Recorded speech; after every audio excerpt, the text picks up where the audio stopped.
Hello, everyone. Welcome back to Wondergoal, the soccer betting podcast from the Action Network. My name is Michael Leboff. Joining me for this episode as we preview the upcoming first legs of the Champions League semifinals is BJ Cunningham. Anthony is away this week. BJ, we got two matches to get to.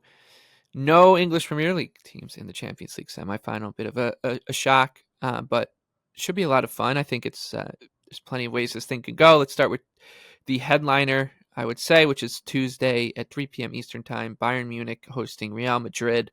Nobody, I mean, I don't want to say nobody gave Bayern Munich a chance, but I don't think anyone really rushed to back this team with the way the season's been going, with the way that everyone's been bickering with the coach. The coach is a lame duck coach. It'd be pretty funny if they renege on that now that if they do win the Champions League or something funny. But here we go. They are at home plus 140. Real Madrid coming in plus 175 on the three-way line. That's the three-way line. To advance, Bayern is a plus 150 underdog, and Real Madrid minus 200 to reach the final. I think that this first leg sets up okay for a draw with the way Real Madrid kind of looks at these two-leg knockout stages. Like we saw, the City match, it's hard to say that they wanted that to happen, right? To go draw, but and with the way the matches went out, but it does feel like Ancelotti always takes like a big picture approach to these. We said this before the City first leg, and I wouldn't think a 1-1 or even like a 0-0 is out of the question here. So he's going to look to try to shut this down and keep things tidy, take this big crowd out of the equation. So I think something along the lines of a draw looks good. I think plus 250, and that kind of goes into what you're going to say, because if we do come out of here with a draw, I mean, both teams would have an opportunity in that second leg, but you're looking at the underdog here. Yeah, more is just a price thing. When I came into this semifinal and we were waiting for the odds to come out, I kind of expected, Real Madrid to be probably around minus 150, minus 140 in that range because, if you look at the underlying numbers for both these teams throughout the season, Bayern Munich's been better in the Bundesliga. A lot of it has to do with the fact that obviously they've been beating up on all these lower end teams, but it's not like La Liga is that much more difficult of a league than the Bundesliga is this year. So you kind of have to think like, okay, like, yes, they'll probably overweight Real Madrid here. And then they just came out and opened Real Madrid like minus 220 to advance here, which I think is crazy. And I'm not saying I really even like Bayern that much, but, in that first leg, or excuse me, the second leg against Arsenal, what I was most impressed with was their ability out of possession to just stifle Arsenal. Like they played a really, really good passive mid block. Arsenal could not get through the middle of the pitch. And that same game plan they could bring here to against Real Madrid, because what we know about Real Madrid is, and the matchup with City is why we liked it so much, is that because they're just a better team without the ball and when they're playing in transition. Like, not saying they're a bad team when they have the ball, like they've done it really well in La Liga this season, but when they play these elite teams, like they have the pace and the ability to wreck them with Bellingham, Vinicius Jr., and Rodrigo. So the one thing about Thomas Tuchel that has remained true throughout his entire career, and he did it against Arsenal, is when he hones in on a weakness from the opponent team, he blitzes it over and over and over again. And sometimes it's to his detriment. Sometimes it backfires on him. But against Arsenal, he lined up Guerrero and Mazraoui on the same left-hand side, essentially played Guerrero as like a left winger because it helped them be solid defensively. And those two are great guys at combining down the left-hand pitch. Both are great at doing overlaps and trading chances via crosses, which is ultimately how they scored the game-winning goal. Real Madrid out of possession is going to be a very interesting thing here because you saw in El Clasico, they're not a good pressing team. Like if they're forced to press and put the onus on them, they're not good at doing that. And even playing in a passive defensive block, not saying they were like, oh my gosh, they were incredibly lucky to get out of it against City, but they did concede 33 shots and 2.7 expected goals. So if they play very passively against Bayern, who have outstanding ball carriers, finishers all over the pitch. Harry Kane's been in incredible form. I don't know if this is really the best matchup for them. Even though City's a better team than Bayern, I think Bayern is well more tactically versed and much more willing to play without the ball and play in transition. At least they showed that against Arsenal. And I think they will try and do that because, I kind of go back to their match against Leverkusen when Leverkusen beat them 3-0. What Leverkusen did in that match is they just gave Bayern the ball and they just said, hey, we're going to be solid defensively. We're going to press you and then we're going to beat you in transition, which is probably what Real Madrid's going to do here. So I'm very interested to see who actually controls more possession in this first leg and even in the second leg here. But again, we're getting to a pretty crazy price on Real Madrid, I guess, just because Bayern's in a lame duck status. But I can tell you this much, I think the players are going to care about winning the Right. Champions League, Yeah. right? Yeah. It's not like Bayern's not motivated anymore. Yeah. So I like Bayern to advance at plus 155 to the final. I just think Real Madrid's a little rallied here.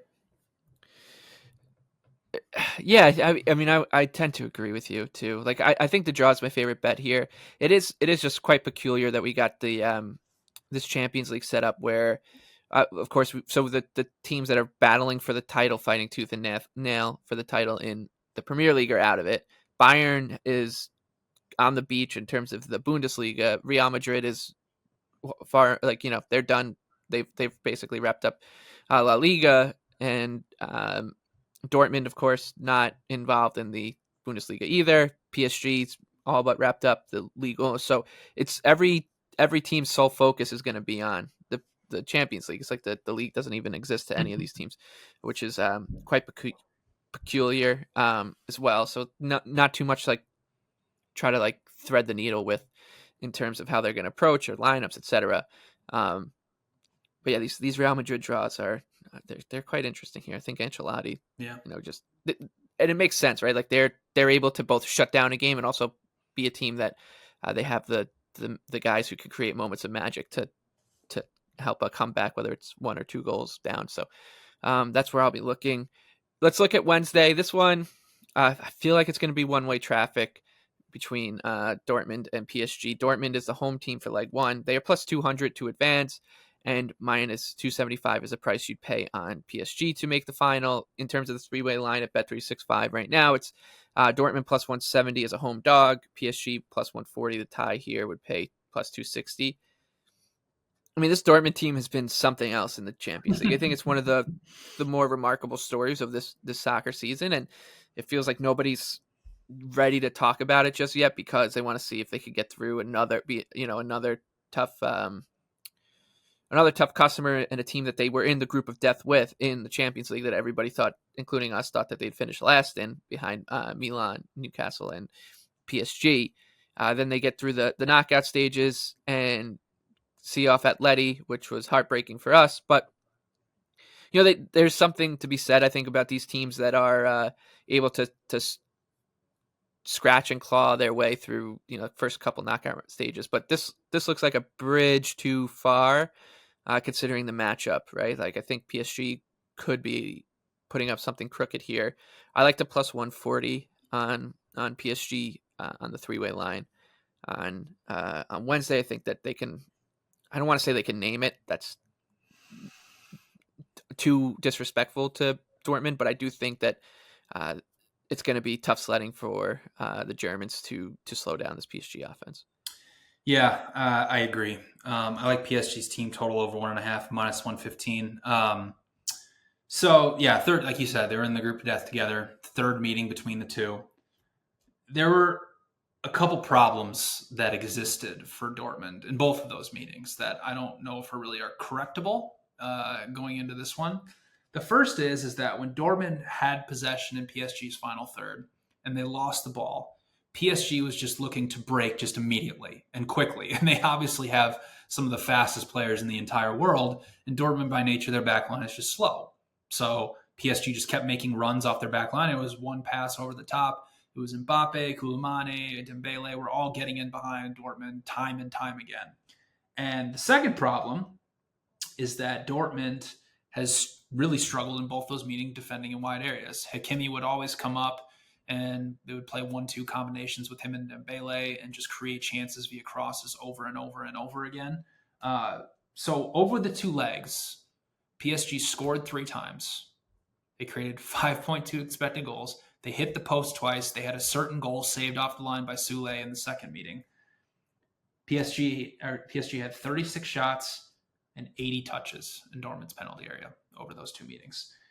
The other aspect of what PSG had success with is, especially in the first meeting in Paris, they pressed Dortmund relentlessly, and Dortmund could not get the ball out of their own final third for large stretches of the match, and that's why they ended up losing 2-0.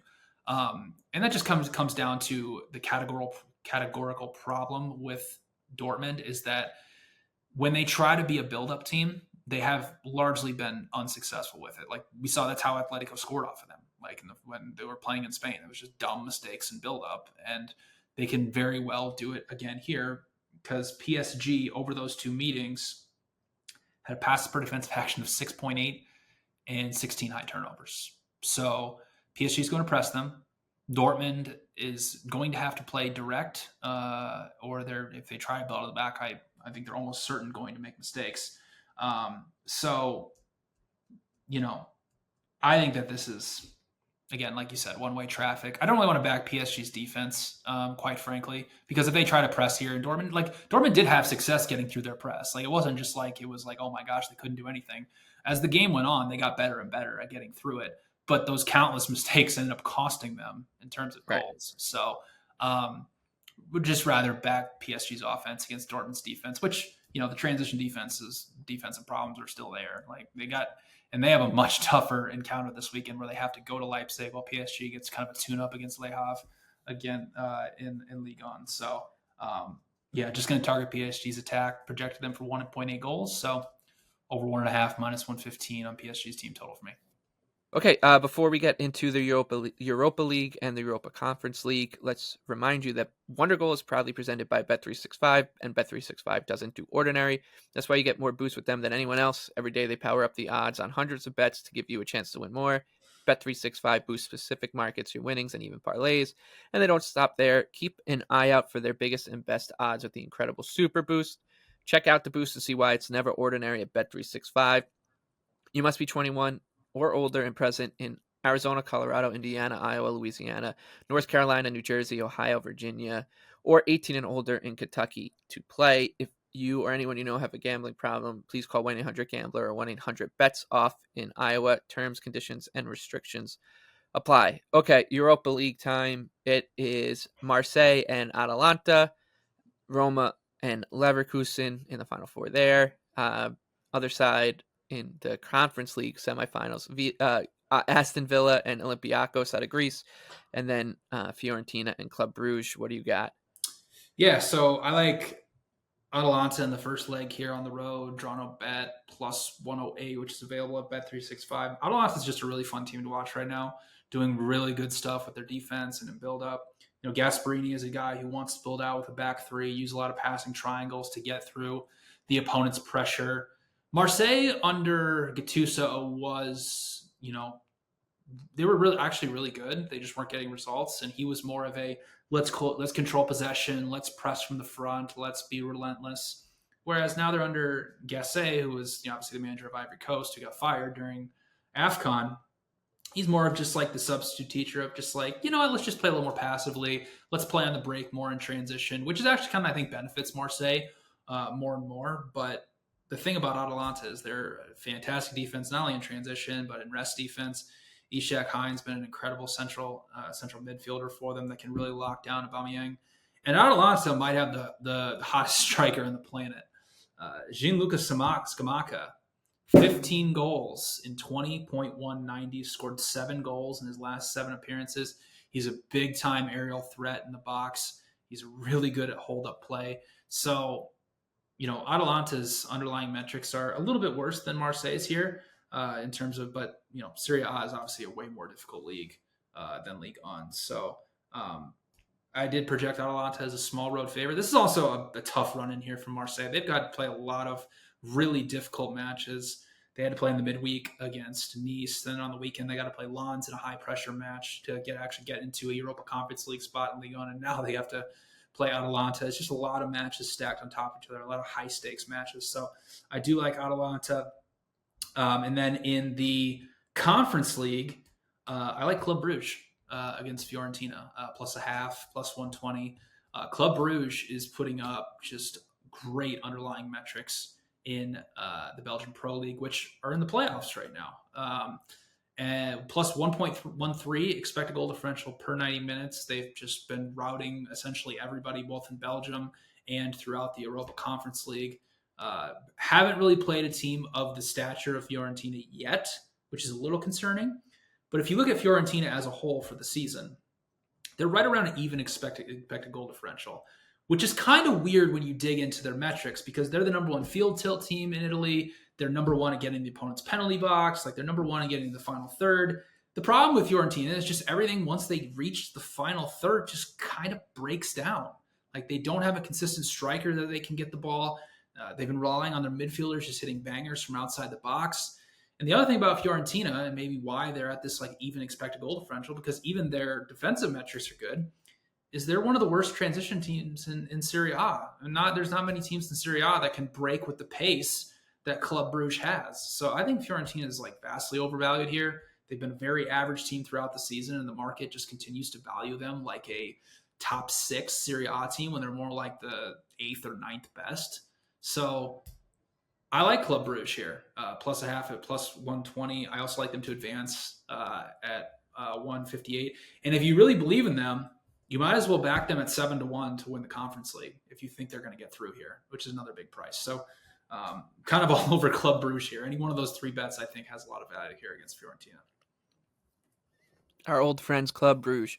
Yeah, things have changed since, don't go back to our shows last year and listen to what I said about them. But things have changed. They actually, funny story, Michael, they were playing really well. And then for whatever reason, they fired their manager. So they've been under a caretaker manager.